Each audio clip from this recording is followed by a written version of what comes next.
The Department of National Defense, or DND, confirms the presence of a U.S. Navy aircraft during the resupply mission to BRP Sierra Madre in Ayungin Shoal.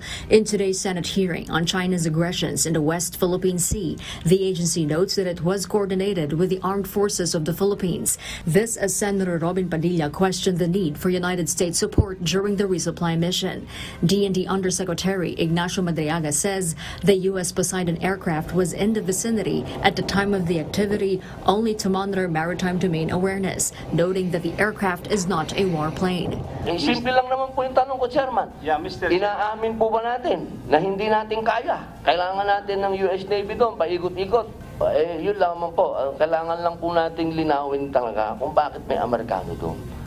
Siguro ang gustong tanongin ni Senator Robin, kung wala ba yung presence na US aircraft doon, hindi magiging successful yung resupply mission natin sa BRP Sierra Madre.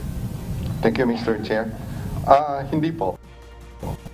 Ang naging successful po yung RORE natin is dahil sa katapaling ng ating mga Coast Guard at Philippine Navy personnel at saka yung mga civilian personnel.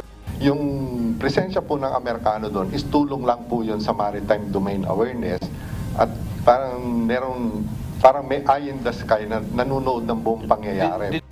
Maritime Affairs expert Professor J. Batong Bakal explains no international law was violated, saying that the U.S. aircraft had no direct involvement in the resupply mission. Mayroon pong freedom of navigation and overflight po dun sa paligid ng Ayungin Shoal. So yung pong U.S. military aircraft na nandun, kahit ba may operation o wala pong nababiolate na international law sa paglipad niya doon at pagpanood doon sa mga nangyayari doon. Bakit po tayo pumapayag ngayon na ganito na nag-escalate meron ng Amerikano? Na-handle naman natin to ng 6 na taon na tayo-tayo lang. Na-handle ko nga yan, bangka lang dala ko eh. Bangka. Yung escalation po na nababanggit nyo, hindi po yan ngayon lang nangyari at hindi po yan dahil sa Amerikano, kundi dahil sa mga Chinese nga po na talagang in-increase yung pressure para patalsikin tayo sa West Philippine Sea.